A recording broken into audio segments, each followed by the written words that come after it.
Okay. All right, we'll go ahead and get started here. Matakiapi.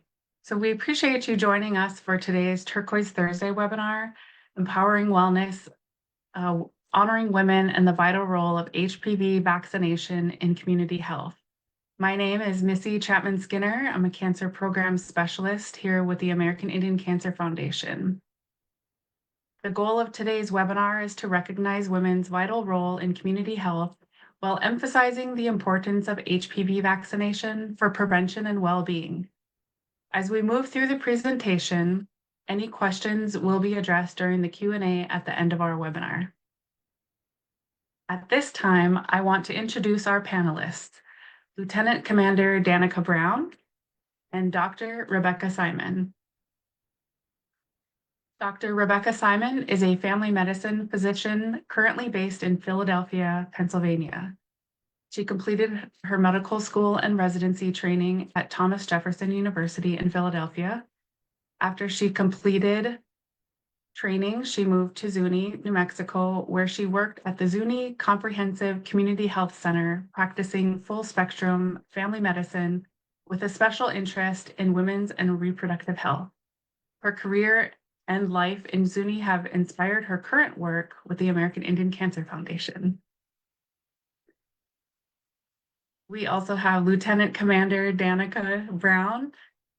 She is a pharmacist with the United States Public Health Service, dedicated to improving health outcomes for American Indian and Alaska Native populations.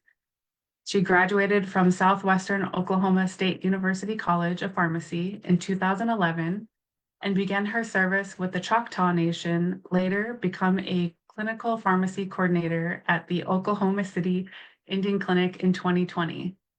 Danica supervises 5 pharmacist-managed clinics focusing on various health issues and has a strong passion for HPV vaccination and cervical cancer prevention.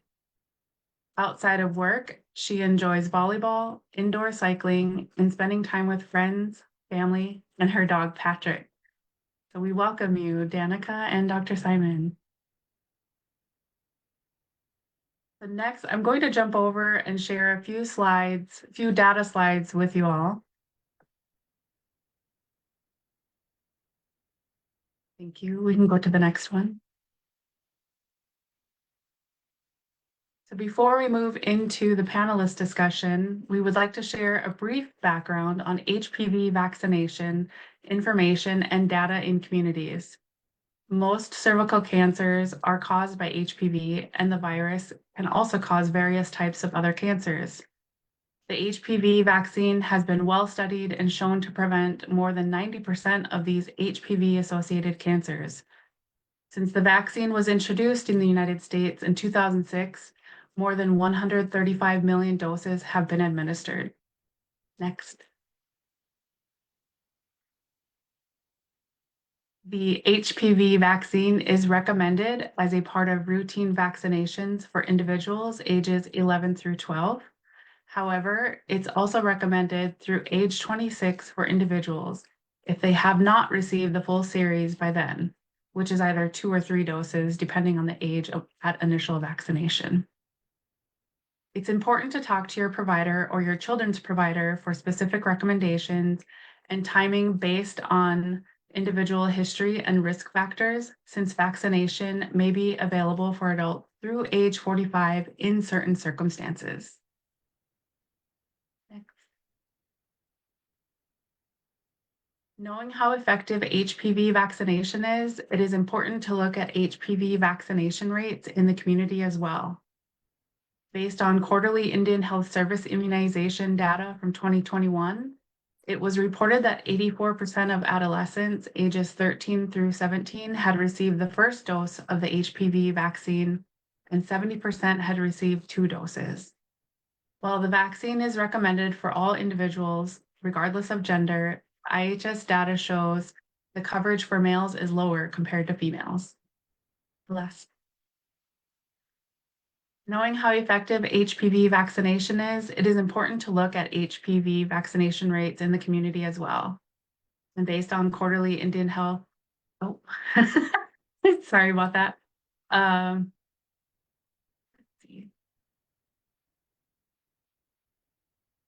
Sorry. So we will hear more information about HPV vaccination from our speakers today and provide time for audience questions at the end, but feel free to connect with ACAP on social media through our email at health@acap.org and visit our website as well for additional information and resources.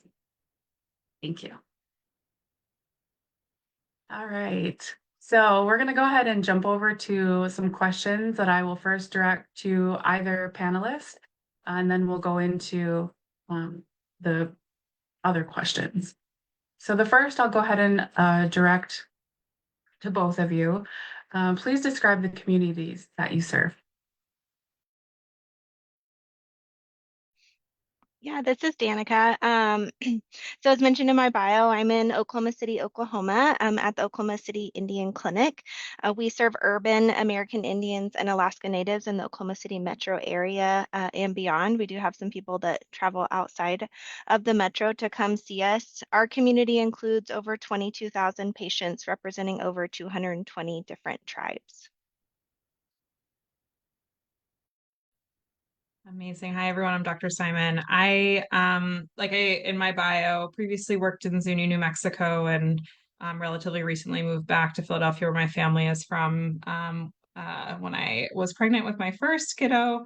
And right now, serving quite a diverse community in inner city Philadelphia. Lots of immigrant communities from really all over the world. And places where people really don't have access to vaccination like we do in the US. And then I also work in an academic center at Penn where I teach residents and medical students about all of this very important stuff.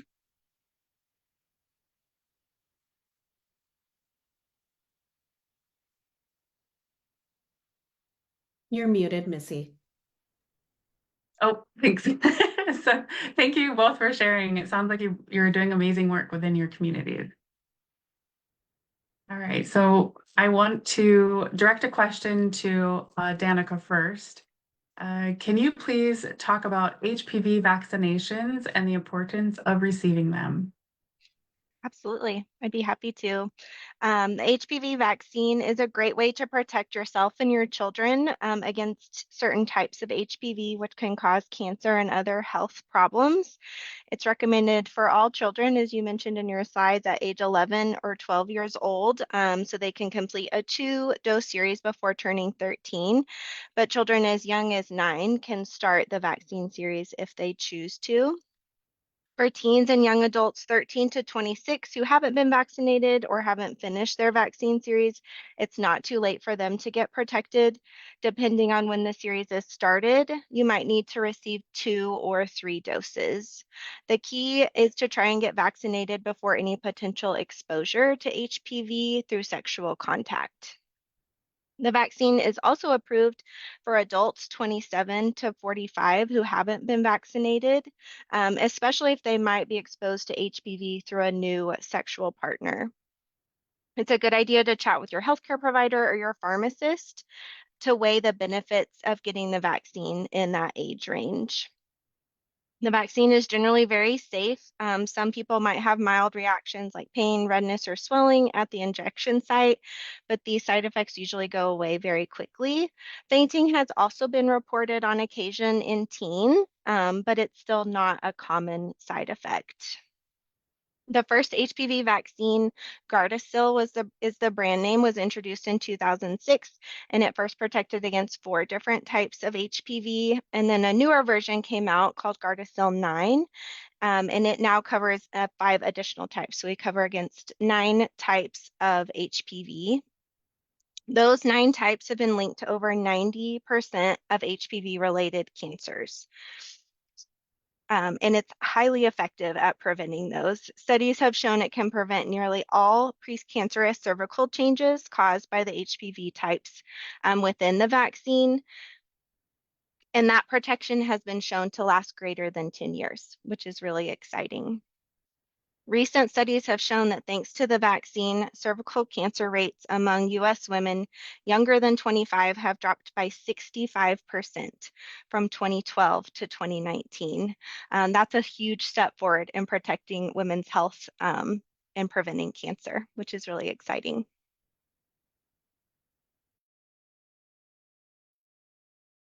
All right, thank you, Danica. Yeah, that's amazing. Uh, Dr. Simon, what specific actions are you taking regarding cervical cancer screening, and why is it crucial to prioritize timely and regular screening? Yeah, so as a family medicine doctor, I do, preventive care kind of all day long, and cervical cancer screening is obviously a really important part of that. So, really, in my day-to-day job is counseling folks about when they're due for cervical cancer screening, and then, I think also just seeing like how diverse of a group we have here and working in a lot of different healthcare settings. I've noticed in our setting where I am now that like computers are just not smart enough to know clinically like when someone might need a pap smear follow-up, particularly if they've ever had an abnormal in their life. And so really being that clinical person to be like, oh, well, actually this patient had an abnormal pap smear last year and they're due now and not due in 3 years. And I think more and more we're finding that there really needs to be a clinician kind of involved or people who understand the cervical cancer screening guidelines and when we need to intervene or change a screening for a patient because they're at higher risk for cervical cancer. I have a couple slides just to go over like just regular screening. So I'm just going to pull that up and you guys probably can see my screen. And as I was saying earlier, to everyone here is I might be a doctor, but I'm really bad at technology. Here we go. Okay. This is kind of combining kind of the two guidelines that it kind of depends on your healthcare system and what testing you have available. But basically, between ages 21 to 29, you either can initiate screening at age 21 with cervical cytology. So that's the idea of the pap smear where we're looking at the cells. So that's every 3 years. And I start that because that's really what I'm doing in my population. And I'll talk about kind of in the last bullet here of like what makes sense for the populations in which folks work. But the other option, so that's the USPSTF guidelines. The other option is from the American Cancer Society, where you could start screening at age 25 with an HPV test, which is every 5 years. Just to talk about that briefly, even though I have a slide at the end, some of the concerns of starting, or some of the reasons the American Cancer Society has recommended starting at age 25 is because the risk of cancer in folks who are 21 to 25 is still quite low. The problem I think that we saw in the studies that they used is that the populations in which were studied were not as high risk as some of the populations in which we work.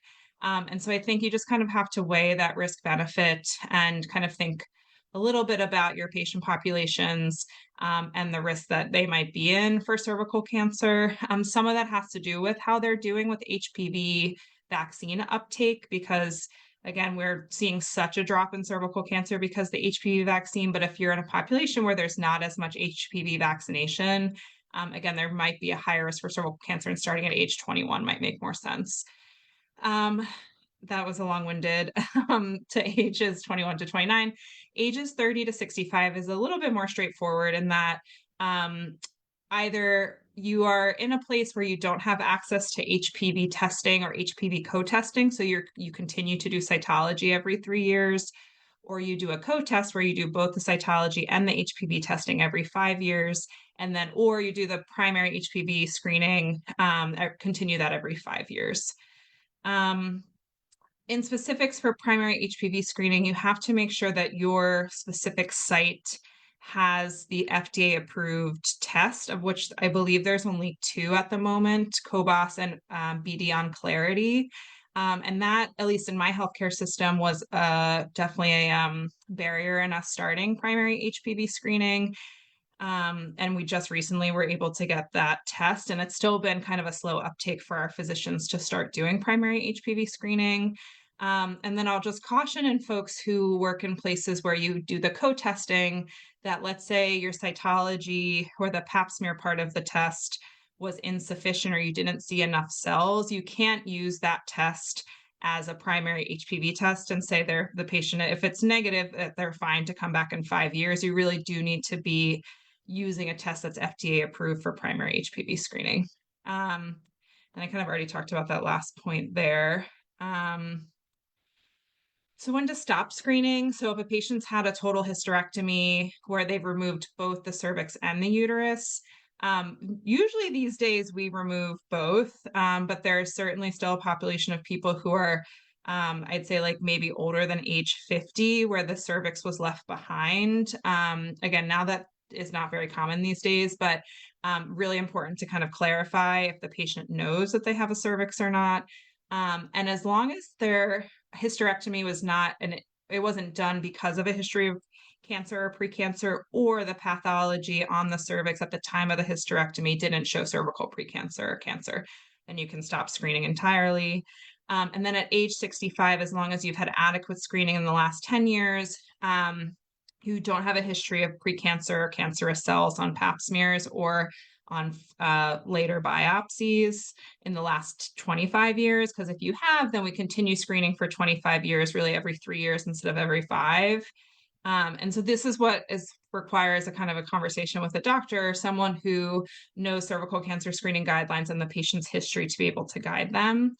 And then also really important that I should, like, as a disclaimer to my initial slide, that like this all kind of is for folks who have a normal functioning immune system. So no people who have a history of a transplant, who are on a significant immunosuppressing medications, on chronic high doses of steroids, or who have HIV/AIDS. There are separate guidelines for cervical cancer screening in those populations.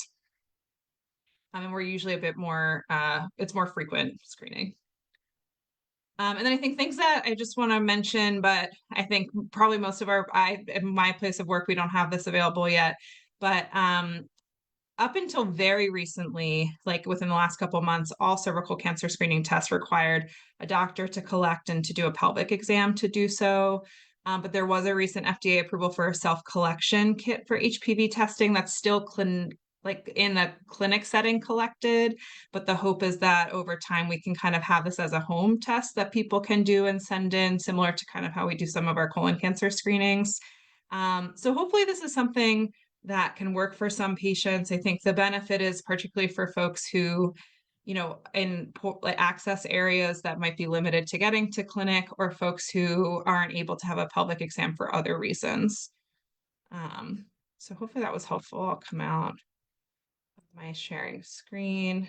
And yeah, I love talking about cervical cancer screening. I think it is so important. And obviously HPV vaccination it's been kind of incredible to see, even my relatively short career of when I was in training, like seeing a lot of folks with kind of precancerous or cancerous abnormalities on pap smear or subsequent testing. And now it's really less and less that we're seeing that, and really is a testament to how well the HPV vaccine works. Okay, that's great. I do have one question I feel would fit best asking now, Dr. Simon. Are there data available for HPV uptake stratified across populations, including AIAN? There are probably data, but I don't know it off the top of my head. I don't know if anyone else would know. I'll speak from my own clinical experience in that when I was working at Indian Health Service, I would say it was rare that I was having to convince a patient or to have longer discussions about HPV vaccine. And I have a lot more of those discussions now in my current population. I think, that sometimes it's kind of this idea of HPV being sexually related, that particularly when you're talking about it with a 9 to 13-year-old, that parents are kind of a little bit taken aback. But I think it's so important to kind of talk about the HPV vaccine as something that really prevents cancer. That is its number one thing that it does. It's really preventing that. And so kind of using that spin, but I don't have the data off the top of my head. All right. Well, thank you. Thank you for taking time to answer that question. All right. So now we're going to go into, I guess, the questions for both of you. Uh, the first one, we're talking about the women's role in community health. So, in what ways do you see women as central to fostering health and wellness within their families and communities? Um, I will go ahead and ask the second question. If I need to repeat anything, I can do that. And then the other is, how can we strengthen the role of women as health advocates, especially in promoting preventative measures like HPV vaccination?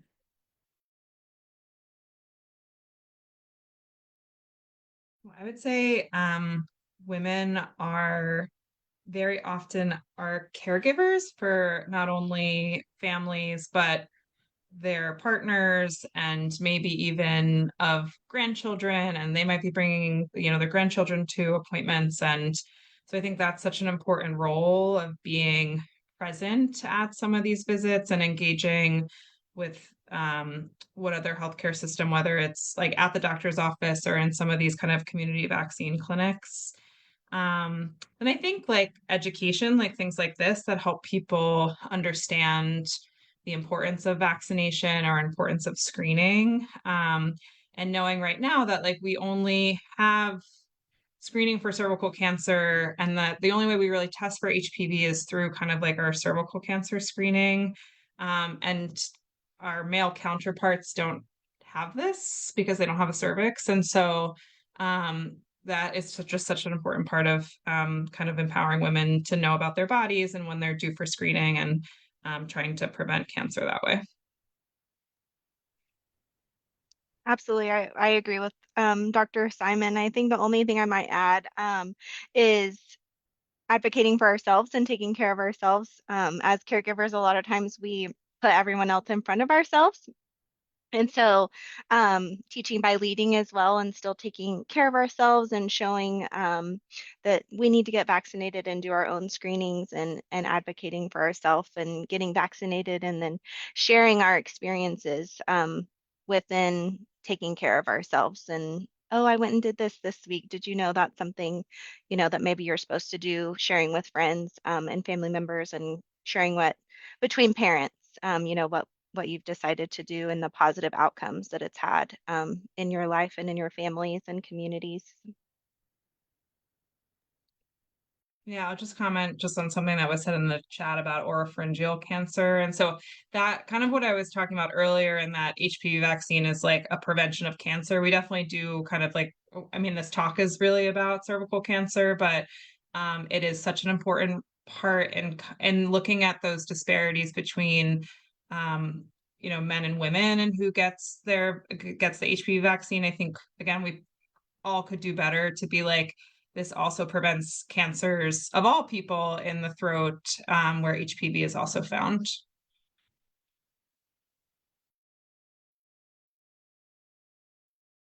All right. Well, thank you for that.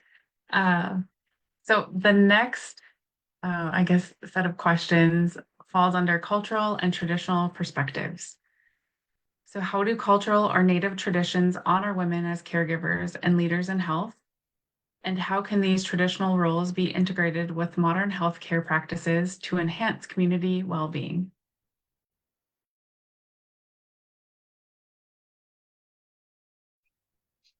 I think cultural education of staff is a key component here. That's something we were lucky enough to have here at the Oklahoma City Indian Clinic with some cultural training and just learning about the diverse cultures of American Indians and Alaska Natives, and then working to incorporate that into not only modern medicine as well, and seeing how you can honor um, the culture and the tradition and like the holistic practices that may be going on within someone's tribal history, and seeing if you can meld the two of those together.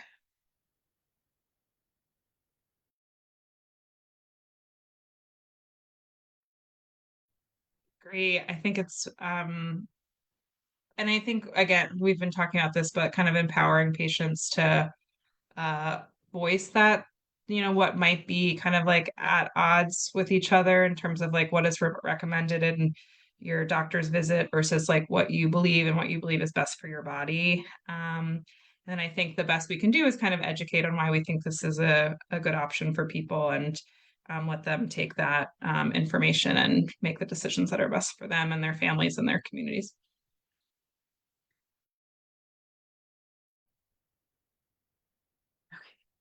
Yeah.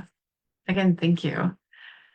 Our next falls under understanding HPV and vaccination. What are some common misconceptions about HPV and its vaccines that you encounter in your work? Yeah, I think I sort of started alluding to this, but that idea that, I mean, we do counsel that HPV is a sexually transmitted infection because some of the time it is, but I also talk about how HPV is really ubiquitous in the world and that there's so many different types of HPV and there's, the types that we know that are high risk for causing cervical cancer, but these also cause warts of the hands and the feet and the genitals. And they also and most people are exposed to HPV in their lifetime. And so trying to normalize it as something that is just kind of out there and why we recommend vaccination and why we recommend cancer screening and that like it's without the vaccine, we don't have other, great preventive measures. Except kind of counseling on safe sex practices and other things that can reduce your risk of other types of cancer, like oropharyngeal cancer, like not smoking, and actually not smoking also helps with your body's ability to clear HPV vaccine. So again, trying to like take the sexual part out of it so that you can kind of have these longer conversations about why HPV is so important. Our HPV vaccine is so important for all the different types of cancers that HPV can cause. I find that can be the hardest, again, when you're starting to have these conversations with parents who may not have heard about the HPV vaccine because they didn't get it when they were growing up or haven't had education about it in other ways. And so it kind of feels like sometimes can feel like it's out of nowhere. I do think that's gotten better over, since the HPV vaccine has been out for so much longer, but it does, I think sometimes is a surprise for folks because they may not have heard about it before. And I think that's the biggest one, I think, is again, kind of framing it as a vaccine that prevents cancer, I think has been helpful in my clinical space. Absolutely. I would agree with that and just kind of framing the discussion about preventing cancer versus the sexual health nature of it. And a couple other misconceptions are that the vaccine could possibly cause infertility, which no studies have shown that it could cause infertility. And then the concern that if you're vaccinating for a virus that is potentially spread through sexual content, that you're giving younger people their permission to have sex, which studies have not shown that like with implementation into practice that children are engaging in sexual activity earlier. So there's no studies to support those that misinformation, I guess.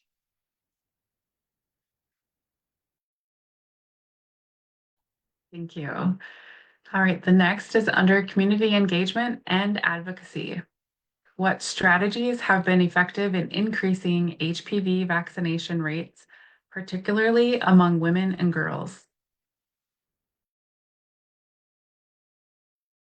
I think for us, when I was in Zuni and then also where I work now, we do a lot of community programming. So talking about this with particularly in Zuni, it was kind of like our school nurse who used to work at our hospital and then became a school nurse and she partnered with our public health nursing department to help kind of like with some of these educational campaigns and then allowing for vaccines to be given in school. Obviously, you still need parental consent for those, but helped with kind of like having the vaccine available outside of just a regular doctor's visit. I think that's, been true with other vaccines as well, like COVID and flu, and having these more like larger vaccine events. And yeah, and some educational campaigns like this where we're kind of talking about the importance of HPV vaccine and dispelling some of these kind of like myths and things I think can be very helpful. I agree. This accessibility, education, making sure you're talking about it at every visit, even if someone has refused in the past, making sure that you're bringing it up at every visit in the future as well, and not just marking, like, oh, they refused it this time, so we're not going to ever ask again. Using presumptive language, so saying, oh, you're due for this, this, and this, we're going to, let's go ahead and get that done today. It has been shown to help increase vaccination rates as well. Kind of like your in schools accessibility, we have health fairs here at the clinic, and we always try to make sure that immunizations are a stop at those health fairs. They usually have like a little passport that they carry around all the different stations, and so they can discuss HPV vaccination, but as well as any other vaccination that they may need. And then they can go ahead and get it there while they're at that station, which has been really helpful. Making accessibility, talking about it with a provider, having it there where the nurse can either go get it and give it right after, or they can walk over to the pharmacy and get it from the pharmacy.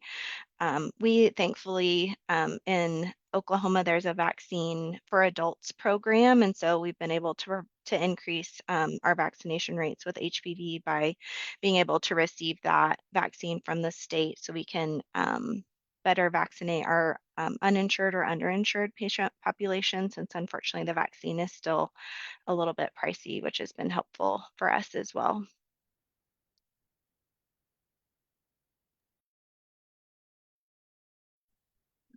Thank you. And finally, we'll be covering addressing barriers.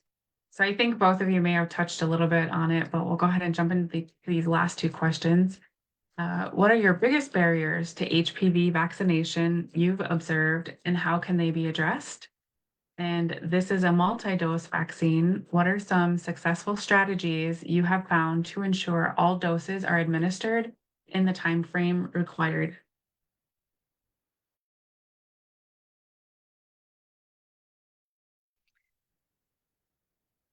I think barriers are misconceptions, which we've kind of touched on a little bit already, but just, awareness, addressing misinformation, accessibility, making sure you're asking at every visit. It's there and readily available for patients to get vaccinated when they're ready. And then again, shifting the discussion over to preventing cancer, and it's not just a sexually transmitted infection that we're worried about. Yeah, I think making sure like it's still really hard, but um scheduling an appointment for someone for that next dose can be helpful so that you're not like, oh, you're doing whatever 6 months or so. Um, make an appointment when you can. Obviously, that is in the structure of like how a clinic can run. But if you have like a health fair date and then kind of dating one for, you'll be like, oh, we'll be here in 6 months or we'll be here in a year, or having an appointment with just a nurse to have, not just a nurse, but with a nurse to just get your vaccine. So that you're able to be like, this is your date and give it to them before they leave. Obviously, that still leads to no shows, but I think that is the issue with the multi-dose vaccines. But you just need to have someone like know exactly when they need to come back.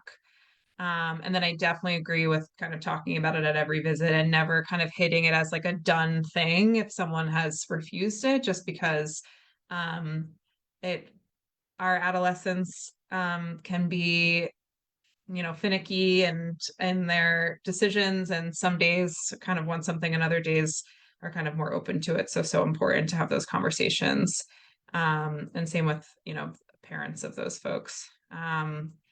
And then I think the other thing I would say from a over 26 standpoint is that definitely insurance coverage is a barrier. And Danica had brought up earlier, kind of like when I'm starting to recommend those for people, since definitely the data is not as strong than when we give it at folks who are before they were to be exposed. But again, if they're thinking that they may have new sexual partners. I have a patient I literally saw yesterday who's recently divorced and is like, maybe someday I'll you know, um, engage in that again. And it was kind of like, yeah, this probably makes sense for you. She was out of the window when she was younger to get the HPV vaccine.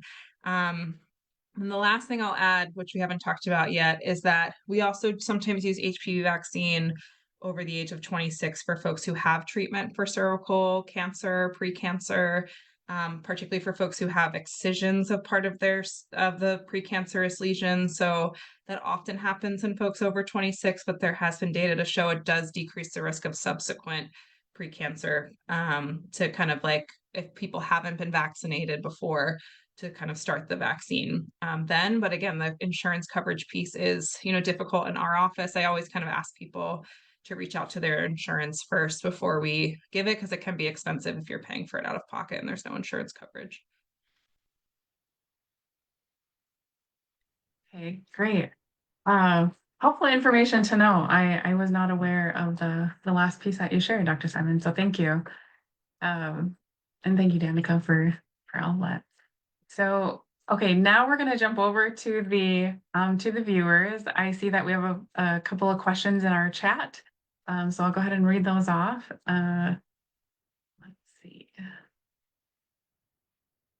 So the first is, how do you feel about the option of self-administered TAP tests as an alternative to traditional clinical performed ones? And what are your thoughts on its effectiveness and accessibility? So I would say that a self-administered PAP, which would indicate that we're trying to get cervical cells, probably, I don't necessarily recommend those. There are times where I have patients who have a history of sexual assault, or may have developmental delay, or something that like makes a pap smear or a pelvic exam just incredibly traumatic, or just really not possible. And in that case, sometimes we'll kind of, because of the limitations of what our testing is now, and I kind of think some testing is better than no testing at all, that those are the cases in a very rare circumstance that I'll say, like, you're kind of going to do a self swab. Now that we have, and the reason why I kind of say that is because we don't always get sufficient cells on that, because again, it's not a clinician that is making sure that we are getting cervical cells on the pap smear part of the test. Now that we have primary HPV screening, particularly in my clinic, and I know this is coming to more and more places, like it feels a little bit more okay to, again, in these same rare circumstances, to be like, this is an option for folks who really can't tolerate a pelvic, or again, otherwise would not be screened for cervical cancer. So in folks who have no access to a clinic or a place to get these done. So I think we still need data on that. Now, the fact that there's a new FDA approved for self collection, really what it's doing is detecting HPV in the vagina. Like that's what it's doing. And I think that is probably going to be more of a game changer for a lot of people than what we kind of sneakily recommend, or not recommend, but we sneakily do as healthcare providers in some of these like very limited circumstances, so that people get screening and are not missing screening at all. Hopefully that helps. It's a little bit, I know in my clinic, when we have done it, we don't say that it was a self collection, because then the lab cancels it, because that's not the intended use of the test.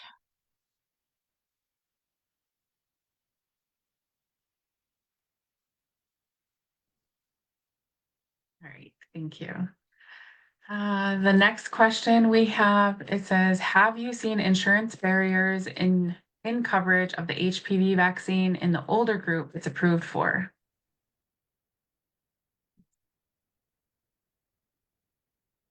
We kind of talked about that a little bit, but it is because it's more of a discussion between your provider and going through risk factors. Because again, the efficacy of it preventing cervical cancer is certainly less, because a patient has likely been exposed to HPV. Obviously, every patient is different and their story might be different, but that is kind of the scenario. And that, as we get older, we potentially have been exposed to more types. And so that's why some insurances don't cover it as a preventive benefit after 26. We have run into that as well in our community. Merck, who is the manufacturer of Gardasil, has had a patient assistance program in the past. We have done it a few times and it's a little bit cumbersome, but we have successfully been able to get patients covered and get them vaccinated through that program. And so if you do run into those issues, and we've had patients who were insured that their insurance denied it, that then Merck approved for us to give their vaccine. So that could be a good option for your patients in that 27 to 45 range.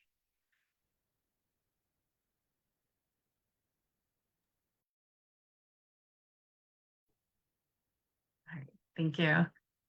We have the next question. Do AI and women have lower rates of cervical cancer screening? If so, what are the common barriers? I see we have some citations in the chat, so thank you to our friend that is also helping um, facilitate these answers. I'm going to speak more from personal experience from my time in New Mexico, but I think a lot of it was distance to clinic. Um, Honestly, like weather. Sometimes roads would be mud and patients couldn't get to clinic. So I think like those kind of physical barriers and transportation barriers. And then on that also kind of comes into the financial barriers of like, do you have gas to pay for getting to clinic and stuff like that? Another thing I think of too is that sometimes folks have, particularly young people, are not always in the same place at the same, like they're not living in Philadelphia for the rest of their life and they might be moving around a little bit. And so sometimes that can kind of lose what you're due for in terms of preventive screening if you're not fully aware of like when your last pap smear was. And so, no, thank you so much for answering these questions for us. So I think those are kind of my personal stuff. Now at our where I am now, in more of an urban setting, it is still similar in terms of the financial barriers people getting to clinic. And then I mentioned this, but I find that again, our computer systems are not the smartest, particularly as like the guidelines change a little bit in terms of like we recommend it every 3 years when you're under 30, and then every 5 years after 30 to 65. And then there's some people who have had precancer, cancerous lesions at some point who need to continue screening through the age of 65. And so like it does take a trained eye to make sure that people are appropriately screened. And so again, if you're not seeing the same provider every time, or you're going to different clinics because your situation has changed, then that can lead to decreased screening rates. But I'm certainly going to look at those citations to also see what studies have shown.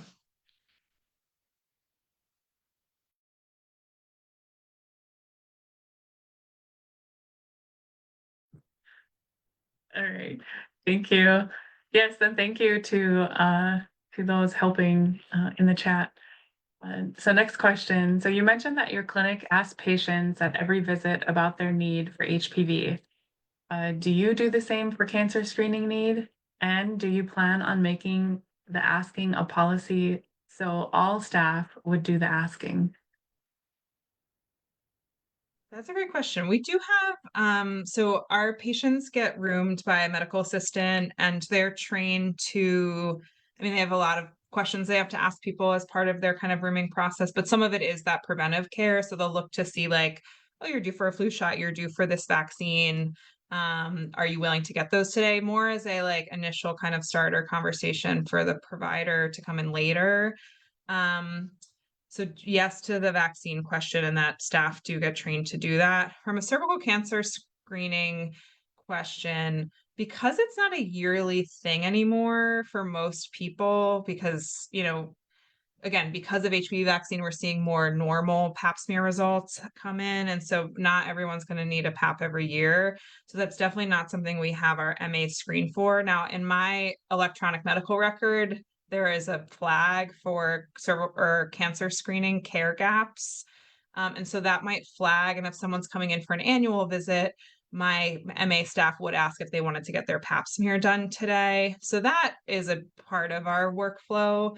But again, it's a bit more complicated now that it's not a yearly screening. And then I think I've said this so many times, and more maybe because it's a headache for me. And I hope someday we have someone who's smart enough to fix how our EHRs think about cervical cancer screening. But oftentimes the computer is wrong about what someone needs in terms of their next pap smear or cervical cancer screening. So like I still look at every annual visit to make sure that they're not due for one or they haven't had an abnormal in the past. And my staff isn't trained to do that digging, but I'm sure there's offices that are outside of my large family medicine clinic, more of like your specialty GYN practices that might have someone who's trained to do that.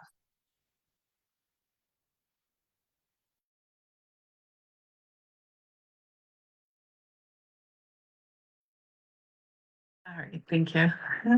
The next question is, what is one big thing you want us to take away from this conversation?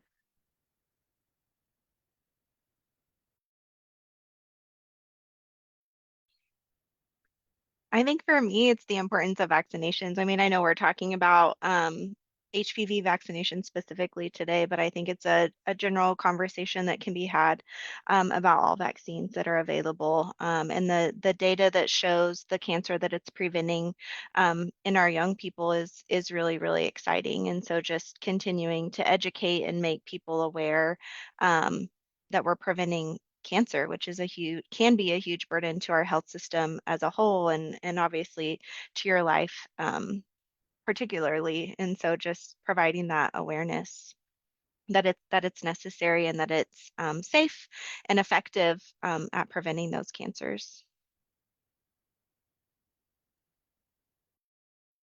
Agree. And that cervical cancer screening is so important on top of it. It's like the two together are so important.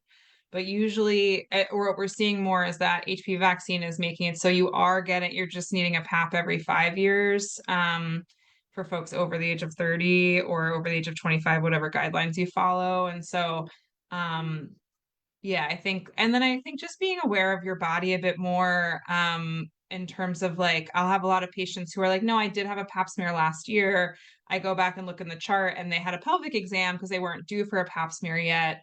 And so like kind of knowing what your doctor is doing is so important. We also could certainly be better as healthcare providers of making sure patients understand what happened to them in their visit, that like we did your cervical cancer screening, explaining it into a way that someone can understand, so that they know if they see another doctor or they have to go to the emergency room for whatever reason, that they can kind of talk about what their healthcare has been like up to that point.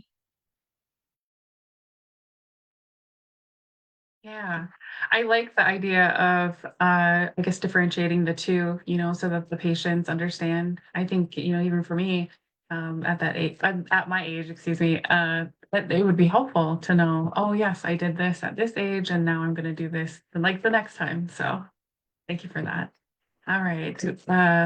We have another question, and I believe it might be the last one. But how do you encourage patients who may be reluctant to want to get a cervical cancer screening to get it completed? I'm very lucky being a family medicine doctor in that usually I'm seeing people for more than just one visit. I know it can be very lucky that I have that continuity with patients.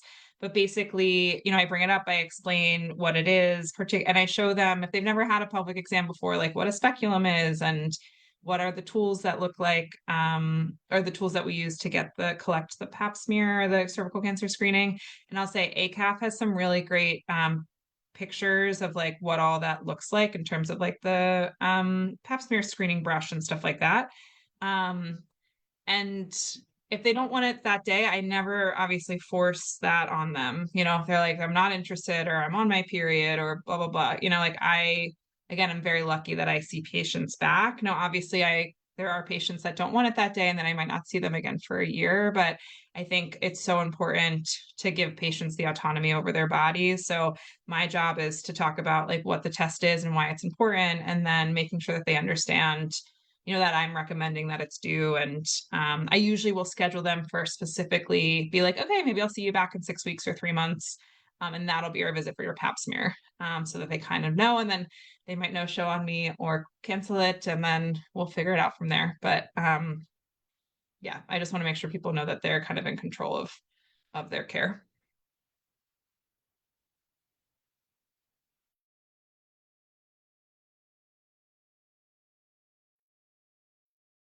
All right, I believe that is all of our questions. So I want to say thank you, Dr. Simon and Danica, for an incredible hour spent sharing your wealth of knowledge on this important topic. Your insights into your roles and your work within and alongside the community, especially in Indian country, are deeply appreciated. Your expertise and dedication are truly inspiring. So we hope you gained valuable insight from today's Turquoise Thursday webinar, again, empowering wellness, honoring women, and the vital role of HPV vaccination in community health. Please feel free to reach out via email at health@acaf.org or visit our website, americanindiancancer.org, for more resources. Wishing you all a fantastic remainder of your week. Salam yaye.